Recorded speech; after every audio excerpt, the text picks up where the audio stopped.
हमारे साथ छल करता है, कोई हमें पीड़ा देता है, तो तन दुख से और मन प्रतिशोध से भर जाता है। फिर हम प्रतिकार चाहते हैं, अपने मन की अग्नि को शांत करने के लिए प्रतिशोध चाहते हैं, और यही हम सबसे बड़ी भूल कर बैठते हैं। तो क्या किया जाए? इसका केवल एक ही उपाय है, और वो है क्षमा।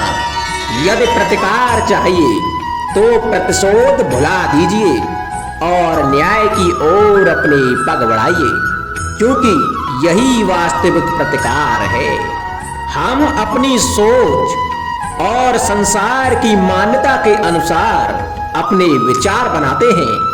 जैसे सत्य कहना धर्म है, असत्य कहना पाप, सहनशीलता धर्म है, क्रोध करना अधर्म, उपकार करना, जीवों पर दया करना धर्म है, और निष्ठुर होना अधर्म। परंतु क्या यही सत्य है? क्या कभी कभी परिस्थितियां इन आवेशों को उल्टा नहीं कर देती?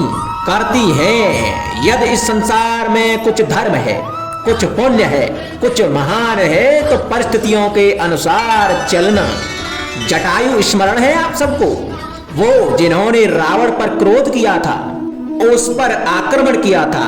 उस समय जटायु का क्रोध पाप नहीं था, बल्कि धर्म था। इसीलिए अंत में उन्हें भगवान राम की गोद मिली। और कुछ ऐसे भी होते हैं जो धर्म को सहनशीलता समझकर हर अन्याय को सहते हैं, और अंत में वो बाणों की सैया पाते हैं। यदि कोई पशु या व्यक्ति अकारण आक्रमण करके किसी निर्दोष के प्राण लेने की चेष्टा करे, तो निर्दोष के रक्षा हेतु उसका वध कर देना पाप नहीं, समय की मांग है, क्योंकि आक्रमण ही आत्मरक्षण ही है। यदि किसी दुष्ट की सहायता करने से किसी सामान्य मनुष्य को कष्ट पहुंचे, पीड़ा पहुंचे, तो उसको सहायता ना देना ही धर्म ही है। अकारण क्रोध अस्वीकार है, परंतु यदि क्रोध से कुछ शुभ हो तो क्रोध और दंड धर्म ही है। स्वीकारण, सत्य का स्वीकारण मनुष्य के जीवन में बहुत ही महत्वपूर्ण है, क्योंकि जब तक मनुष्य सत्य को स्वीकार नहीं कर लेता, तब तक उसे असत्य से लड़ने की शक्ति प्राप्त नहीं होती। जब आप भोजन करते हैं तो क्या होता है? आपका पेट स्वीकारता है कि वो भर चुका है, और आप भोजन करना बंद कर देते हैं। जब आपको निद्रा आती है तो क्या होता है? आपका मन स्वीकारता है कि आपका शरीर थक चुका है और उसे विश्राम की आवश्यकता है। उसी प्रकार जब आपको किसी व्यसंग को रोकना हो तो आपको स्वीकारना पड़ता है कि बहुत हो चुका, चाहे वो लालच हो या मदिरा पान। उस व्यसंग का त्यागना तभी प्रारंभ होता है जब आप ये स्वीकार कर लेते हैं कि आप उस व्यसंग के बंधक हैं। संगति या साथ, मित्र और साथी मनुष्य के व्यक्तित्व के लिए सबसे महत्वपूर्ण होते हैं। अब आप कहेंगे कि ये कैसे? मनुष्य अवश्य अपने व्यक्तित्व के लिए उत्तरदायी होता है, परंतु मनुष्य संगति में ना चाहते हुए भी उसका व्यक्तित्व संगत की भांति हो जाता है। इन पात्रों को देख रहे हैं आप? मध्य में जल रखा है, इसमें दूध और इसमें मलिन कीचड़ रखा है। यदि मैं इस जल को दूध में मिलाता हूं तो यह जल दूध बन जाता है, और यदि इसी जल को इस मलिन कीचड़ में मिलाता हूं तो यह जल या मलिन कीचड़ में परिवर्तित हो जाता है। हाँ, ऐसी कोई युक्ति नहीं कि जल बिना घुले मिले दूध या कीचड़ में अपना अस्तित्व बनाए रखे या इनसे अलग बना रहे।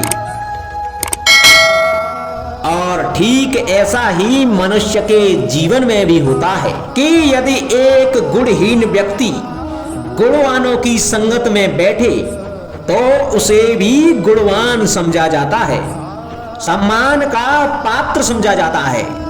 और यदि एक गुणवान व्यक्ति गुणहीनों की संगत में बैठे तो उसे भी तिरस्कार मिलता है। इसलिए अपने जीवन में संगति सोच समझकर सावधानी से चुनिएगा। कभी खेत में किसी किसान को खेती करते देखा है? वो उसे सींचता है, जोतता है, पशु पंछियों से खेत की फसल की रक्षा करता है। परंतु एक बात का वो सबसे विशेष ध्यान रखता है कि कहीं खेत में खरपतवार न उग जाए, क्योंकि एक खरपतवार का लान खेत की सारी फसल को नष्ट कर सकता है। ठीक उसी प्रकार यदि वंश की कोई संतान खोटी निकल जाती है तो वह समूचे वंश का सर्वनाश कर देती है। इसीलिए संतान के लालन पालन में ध्यान देना आवश्यक होता है, क्योंकि संतान वो फसल होती है जो वंश की आने वाली पीढ़ी को महान बना सकती है या फिर वंश का पतन भी कर सकती है। मनुष्य के जीवन में संतान का बहुत महत्व है। उस संतान के लिए वो कितने कष्ट सहता है, उसे पालता है, पोसता है, और यदि यही संतान उसके संताप का कारण बन जाए तो क्या ये उसका दोष है? अधिकतर ये दोष हमारे लालन पालन का होता है। बचपन में बालक के हठ को मानकर हमें आनंद की अनुभूति अवश्य होती है, परंतु धीरे धीरे अपने बालक के हठ को मानकर उसके हठ के दास हो जाते हैं। एक हड्डी उद्दंड और असंस्कारी संतान उस सूखे वृक्ष के समान होती है कि यदि उसमें आग लग जाए तो वो सारे वन को भस्म कर डालती है। और स्मरण रहे, जब उसमें अग्नि लगती है तो वह सबसे पहले स्वयं के घर को ही भस्म करती है। इसलिए जब आवश्यकता हो तो अपनी संतान के हठ का विरोध करें, उसे रोकें, क्योंकि समय रहते ऐसा ना किया गया तो भविष्य में इस समस्या के परिणाम गंभीर हो सकते हैं। प्रतिज्ञा, वचन, ये सब मनुष्य ने समाज को सही दिशा में रखने के लिए बनाए हैं।